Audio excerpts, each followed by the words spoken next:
How's it going, guys? Welcome back to Snowstorm Studios. It's Billy here, and you guys may be like, wow, we haven't seen a video like this in a while. And it's true, guys. We are back with a Riku discussion video, not a video where I'm in ESO explaining something.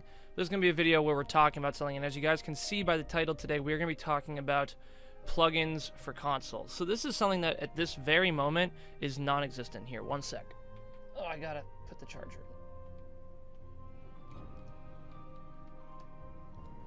Like I was saying though, guys, Xbox PS4 plugins are something that are non-existent, and I want to talk about why I think ESO should incorporate them, why I think they are needed, not just for the player, not just for the community, but also for the company of ZeniMax, and how they can actually probably grow the communities on Xbox and PS4. Even though they are big, but we could grow them if we had some of these really useful plugins. So what I'm going to do, guys, the way I'm going to break it up, I'm going to talk about 3 or 4 different plugins that I think are absolutely necessary for the game at this point. And then I'm going to talk about how I think they could incorporate them in a way that's easy for the company to do, in a way that's easier for the Xbox to digest and be able to see if it can handle it. So let's talk about some plugins first. The first one I really want to talk about, guys, is one that's so near and dear to my heart because I find myself in guild traders all the time working to sell stuff, and that is the Econ plugin. Basically, this plugin, guys, is a plugin where when you look at any item you're buying, it'll tell you the average price of that item. So, like, let's say you want to buy a tempering alloy because you're making some of your armor gold and you want to get the tempering alloys to do it. It'll show you what the average price of a temp alloy is, so you'll know if you're getting ripped off or if you are paying too little, and it's a good deal. And the reason this thing's really useful is I remember I was watching Gillian the Rogue, shout out to him, great ESO content creator. He was streaming one time and he said in chat, I've never paid over 10k for a temp alloy. And I was like, what? That's insane. If you guys are from Xbox or PS4, you know you can see temp alloys up at 13, even 14k sometimes if the new armors come out and the people who are selling them know they can jack the prices because people aren't going to take the time to look in all different vendors to find the right price temp alloy. And most people don't even know the right price because they don't have this Econ plugin that's telling them, hey, you're spending too much. If you look at the average prices, it should be right around here.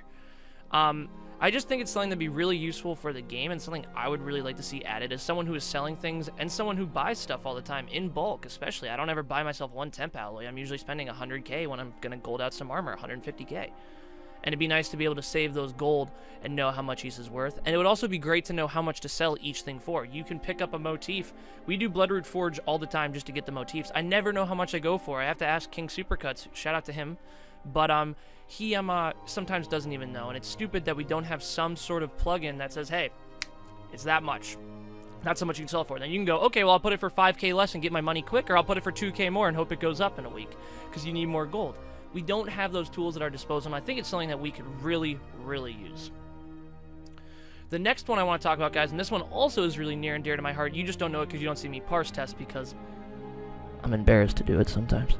But combat metrics. Now, this is one that is known by the whole community, even on Xbox and PS4. You can see people that make content with Xbox and PS4. They even put disclaimers, hey, we don't have combat metrics, so we don't know everything about this parse test, but we can tell you the general ideas. And basically what combat metrics does, for anyone who doesn't know, it just breaks up your DPS test into how much each ability, each passive, how much your armor was contributing, so you know where you're getting your most DPS from, and you know how to maximize. I think that's the reason a lot of people can't get up to 35k on Xbox or just console in general, because they don't know what is their best attribute. And I can understand that. That would be really annoying.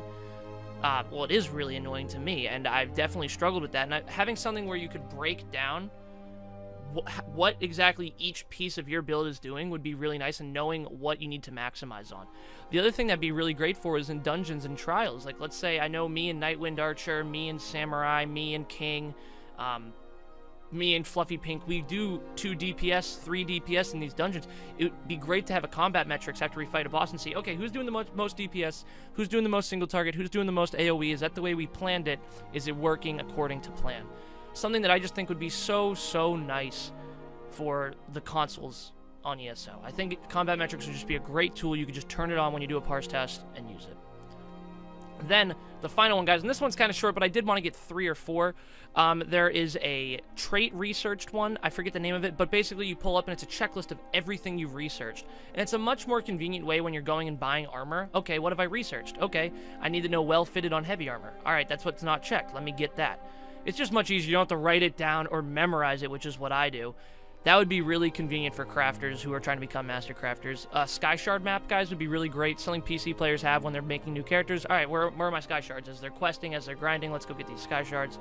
And then just an overall mini-map in the corner. I think a mini-map would be really cool and something that would be fun to turn on for players who would like to have a mini-map. I know I would, especially if it was a mini-map with the Sky Shard finder on it. That'd be really great. Just in the corner, okay, there's the next Sky Shard. Let's go get it.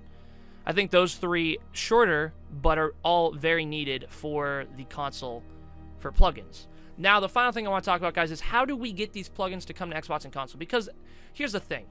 Xboxes and PS4, even if you're the PS4 Pro or Plus, whatever it's called, or the Xbox One X, there's still not as much power as a gaming PC. It just isn't. And we don't have the ability to rewrite the code of Elder Scrolls to add in plugins, or to put more code in to work in the Elder Scrolls patch.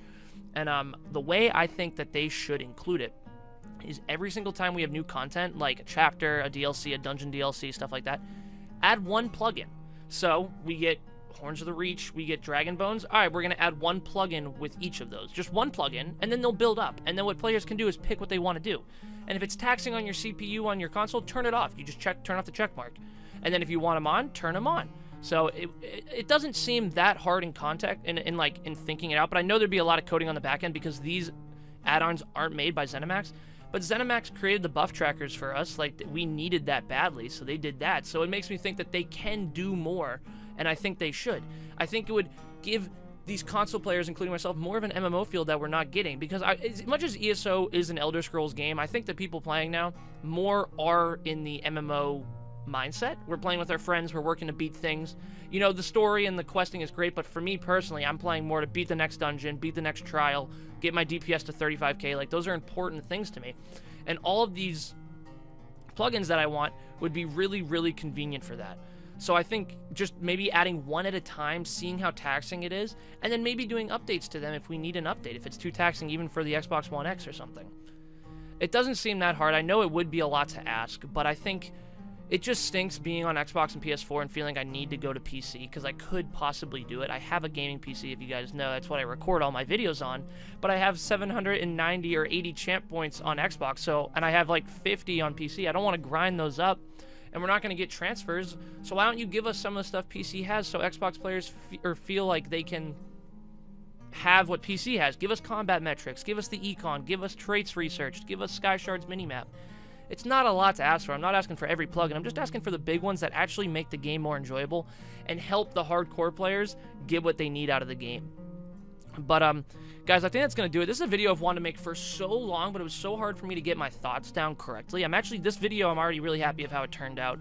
I think it's exactly what I wanted to put across. I hope you guys agree with me and don't think I'm not, like, whining. I'm not trying to be, like, a little baby and be like, I need this, but it's an MMO. We need the game to last, and you need to add things that get players excited, get players to come back. I know so many players who have left the game that would come back if they saw this.